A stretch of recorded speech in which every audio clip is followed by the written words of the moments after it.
मिट्टी के दिए, बहुत कथाएं, ओशो। अज्ञान मुखर है और ज्ञान मौन।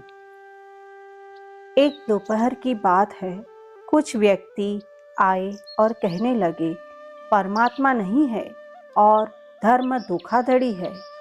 मैं उनकी बात सुनकर हंसने लगा, तो उन्होंने पूछा, आप हंसते क्यों हैं? मैंने कहा, क्योंकि अज्ञान मुखर है और ज्ञान मौन। क्या परमात्मा के होने या न होने के संबंध में कुछ भी कहना इतना आसान है? मनुष्य की शुद्ध बुद्धि के सभी निर्णय या हंसने योग्य नहीं है। जो स्वयं की बुद्धि की सीमा को जानते हैं, वे निर्णय नहीं लेते, अपितु अवाक रह जाते हैं और उस रहस्यपूर्ण क्षण में ही वे स्वयं की सीमा का अतिक्रमण भी कर जाते हैं। तब वे स्वयं को भी जानते हैं और सत्य को भी, क्योंकि सत्य स्वयं में है और सत्य में स्वयं की सत्ता है। क्या बूंद सागर में है और बूंद सागर में नहीं है? और क्या यह उचित है कि बूंद स्वयं को जाने बिना सागर को जानने चले और जब न जान सके तो कहे कि सागर है ही नहीं? बूंद स्वयं को ही जान ले तो सागर को भी जान लेती है। परमात्मा का विचार व्यर्थ है।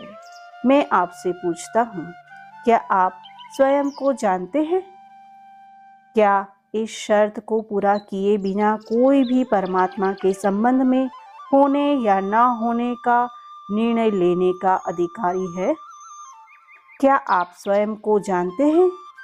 यह प्रश्न सुन वे मित्र एक दूसरे की ओर देखने लगे। क्या आप भी यह प्रश्न सुन ऐसे ही एक दूसरे की ओर नहीं देखने लगते?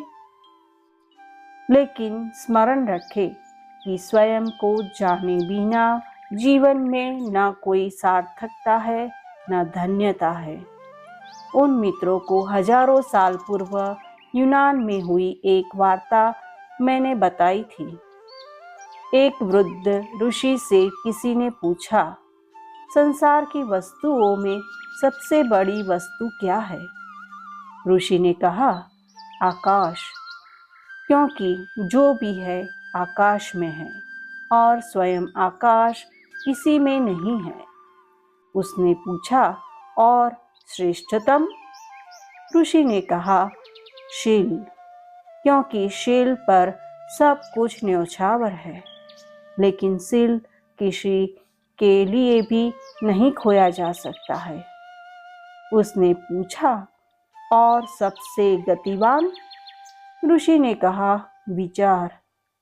उसने पूछा, और सबसे सरल? ऋषि ने कहा, उपदेश। उसने पूछा, और सबसे कठिन? ऋषि ने कहा, आत्मज्ञान। निश्चय ही स्वयं को जानना सर्वाधिक कठिन प्रतीत होता है, क्योंकि उसे जानने के लिए शेष सब जानना छोड़ना पड़ता है। ज्ञान के शून्य हुए बिना स्वयं का ज्ञान नहीं हो सकता है। अज्ञान आत्मज्ञान में बाधा है, ज्ञान भी आत्मज्ञान में बाधा है। लेकिन एक ऐसी अवस्था भी है जब न ज्ञान है न अज्ञान है।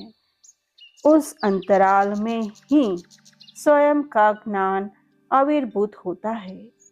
मैं उस अवस्था को ही समाधि कहता हूँ।